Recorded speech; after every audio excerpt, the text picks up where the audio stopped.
the throw. Pressured, hit, goes down. In trouble, Goodell. And he's sacked. Pressure gets away, gets hit, goes down. And he's swarming. Huntley sacked. Kayvon Thibodeaux and Slade Matuatia combining. Huntley pressured, and Thibodeaux got him yet again. And Huntley is just spun down again. This is incredible. He is having a night. The position that this leaves the Detroit Lions in is one, where would Kayvon fit, all right? And what you're going to see here is Charles Harris. He's going to play this wide. We call this the 7-tech or a 9-tech. He's outside the tackles, giving them a clear passing lane. You want to get that tackle to widen out. And this is how you scheme up one-on-one edge rush pressures, okay? So you take a guy like Charles Harris, who's 6'3", 252 pounds, and currently leads our team in sacks.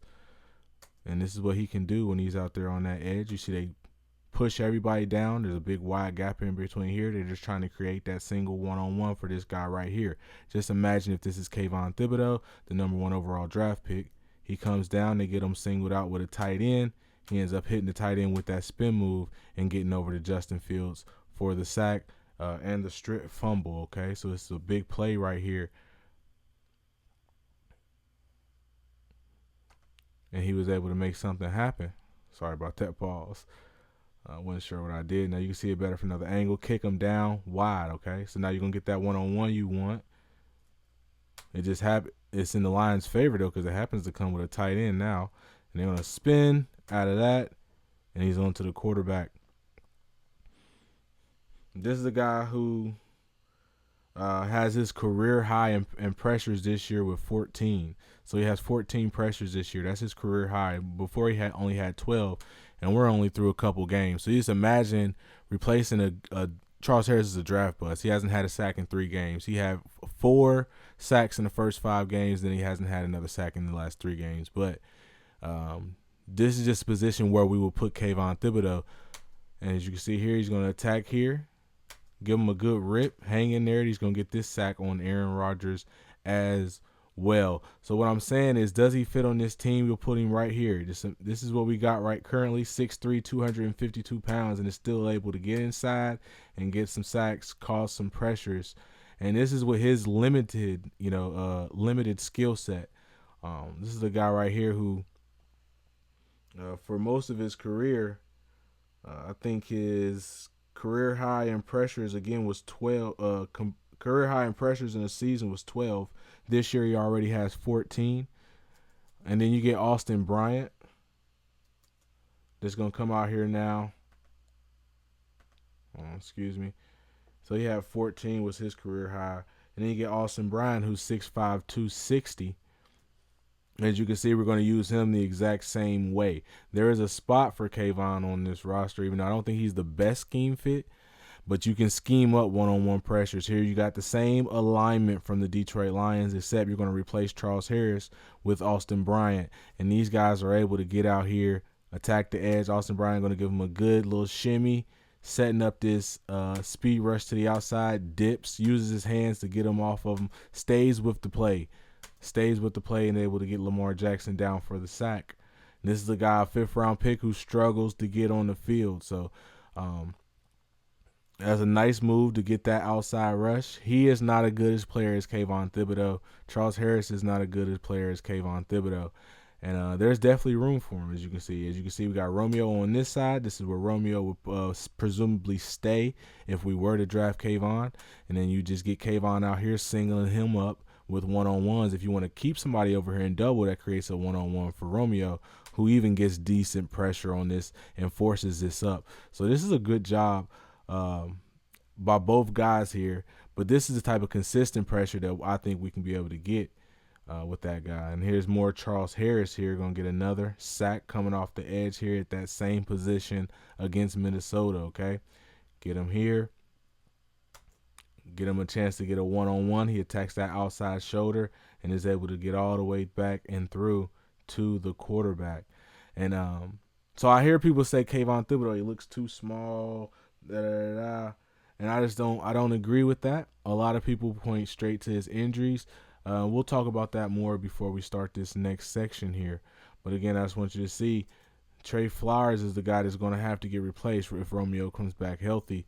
And then we're getting quite the predicament. I thought we would really be sellers at the bye this week with Aiden Hutchinson and Kayvon Thibodeaux probably being our best bets at draft picks. You know, that really leaves Trey Flowers as the odd man out, so I would think. But so far he's currently still on the roster. And we'll just see what the Detroit Lions plan on doing about that as time goes forward. But you can see just here of Charles Harris getting it done from that outside spot. And then as you can see here, when we're rushing 3, Trey Flowers makes $18 million a season, and he's not on the field, okay? So he's not on the field. Austin Bryant's in the game. Charles Harris is in the game. Maybe you can rush 3 and not give up big plays like this that lose the ball game for you if you have a guy like Kayvon down here who can dominate in his outside pass rush that maybe demands more of a double team or demands more attention than what we're currently getting from these guys, because that should never be the case.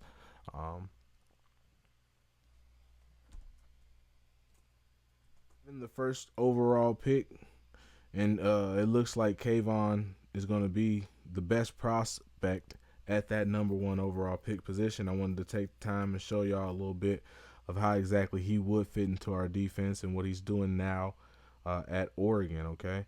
So we're going to come into it here. The number 1 thing I hear about Kayvon Thibodeaux is he's injury prone. Well, it's just not true, okay?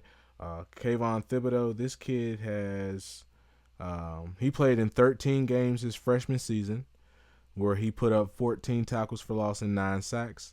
In a shortened, Oregon only played 7 games in 2020, you guys. He played in all 7 games. And then in 2021, he didn't have a Achilles tear. He didn't bust his knee out. You know, he had a high ankle sprain. Somebody rode up on his ankle, something that happens to, you know, everybody. And he missed a couple games, and he's come back, and he's been absolutely amazing. With his 7.5 tackles for loss and 4 sacks in 5 games. So this kid is the real deal. People put a little too much emphasis on, they try to paint it out like he's just injury prone or he's always hurt. If he's nicked up here and there, that's all players, but he's a guy that definitely gets on the field. Next year, we have a potential out with Trey Flowers, though. And Trey Flowers, again, he has to be the odd man out. Next year we can cut Trey Flowers. It'll only be $12 million in dead cap. If we were to get rid of him this year, it would be $32 million. So I'm not sure how much of that would have been a hit if we would have traded him. I think we would only had to pay 19. So maybe that's a reason. I'm not sure. That could be completely false too. I think we would have had to pay him 19 if we would have traded him, and then the other team would have been responsible for the other 14, I believe, or something like that. And but next year in 2022, we can get rid of him. It'll be a $12 million cap hit, so he'll be a lot easier to trade maybe during draft time or after the draft. I'm not sure when that deadline will be. We'll talk about that later on. And then you can just replace him with a guy like Kayvon. Now, Kayvon's going to be over here. As you can see, here's what Oregon does. They widen him out a little bit, trying to create that one-on-one. I like how he attacks. He's a strong guy. He has power. And then he has the move. I like this rip through here. Gets all the way through and to the quarterback. Now, what I like most about what he does here is he's technically sound. And he realizes that he has this guy where he wants him. Okay, he's going to come out. And as you can see here, it's the separation he gets before he goes for his rip. And he's still bending that corner, able to put this pressure on the quarterback. This kid is 6'5", 250 pounds. I don't know where this narrative came in that he's too small or he's too little for our scheme. Look at the punch. Look at the separation he gets from this offensive lineman. And then the rip through right here, come all the way down and get around, bend that corner and get to that quarterback. So that's exactly what we're asking Charles Harris to do, Trey Flowers to do, Austin Bryant to do. Again, you see the alignment. He's widening out. They want to try to create these one-on-one pass rushing sets. I think here's one where he's going to get a I like how he flies off the ball. That's one thing that I noticed most about him. He comes off the ball like a rocket, attacks that outside shoulder, gets good leverage, and he's going to be the guy that actually forces this up inside for everybody else to handle his business. Now, whether standing up or his hand in the dirt, Kayvon Thibodeaux has it. Relentless. You just can't coach speed. And that's another thing. He flies off. It's like he jumps into the air coming off the ball. He just flies off the line. He's very twitchy to be 6'5", 250, running a 4.6. Now, you see here, we want to put our linebackers, our edge players at linebackers, stand him up. He's much more comfortable than Trey Flowers. And if you do get him out into coverage, at least he knows, hey, I could put a guy on his ass. You're not just going to single me up. I'm not going to be standing here on an island letting somebody cross me up on these routes. Look at him getting handsy. He knows he has 5 yards. He just looks comfortable wherever you ask him to go to. And I wanted to add this on here as you can see him out here now. He's going to have this slot guy. He's not going to just let you scheme him up, okay? If you're going to run this route over here in my zone, I'm going to get handsy with you within 5 yards, and now your ass is on the ground. It's not a flag, and he's back looking for somebody to cover. So, I mean, is he a coverage linebacker who's going to get you 3-4 interceptions a year? No. But if you stick him back there, you ask him to do it, he's comfortable with getting bumpy. He's comfortable with bumping a receiver off his route. He's just comfortable with playing the flat to zone areas that we would need him to play in Detroit. And then as you can see, this beautiful inside rush gets him one-on-one with the running back, and then you cannot coach speed, ladies and gentlemen, as he chases this down to the sideline and gets himself a sack. Again, here's the alignment, just like you see what we do with ours, okay? We want that one-on-one out here. And we got a spot right on our roster right for him, okay? Don't let nobody tell you no otherwise. And here we go. Ooh, see what I'm saying? You cannot coach speed. Cannot coach speed. Before you know it, he's in the backfield. He has to push this guy, make a choice. He bends this like he's going to go outside to the last second, gets that guy in no man's land. And now you got to get one-on-one with a running back, lights him up, hands, get off me. Now let's run this down. Run this down. I like it, man. There's definitely a spot for him in Detroit. Here we go. When I tell you can't coach speed, he gets this offensive lineman outside fake again. He's going to go right inside. The offensive lineman is trying his damnedest to get outside because he knows how fast Kayvon is. And Kayvon just takes advantage of it every single time. Now he beats him inside, and he's got himself into this play, forces this up the field. Wish he could have got a sack there, but he forces it up to help. Completely blows this play up. Probably gets about 4 on it.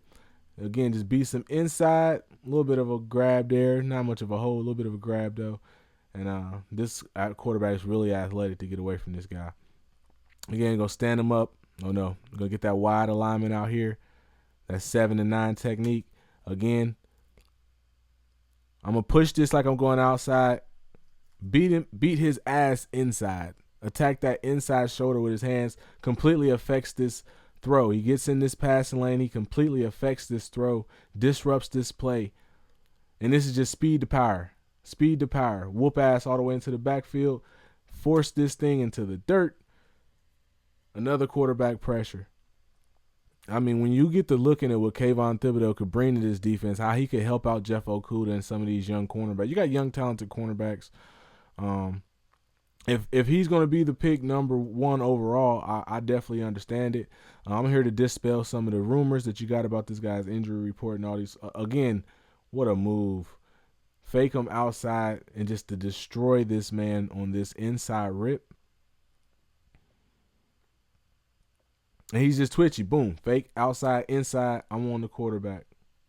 Got him again. If it worked the first time, you got to go ahead and do it again. So we're going to see it from another angle. Hand in the dirt. Very versatile lineman, man. As you can see here, 69. 69 is too committed to getting outside because he knows how fast number 5 is. And what's number 5 going to do? Beat you inside. I got you. Now I got your quarterback. I mean, he just has it. There's an it factor about him, you know. If we don't have a short, you never know what he could have looked like last year. If he doesn't have somebody roll up on his ankle in the first game of the year, you never know what he could look like. But he's back, and he's still disruptive. 14 tackles and 9.5 sacks this year as a true freshman. He's a man amongst boys out there, man. He's a man amongst boys out there. And if he's there for us to grab, the Detroit Lions got to pull the trigger.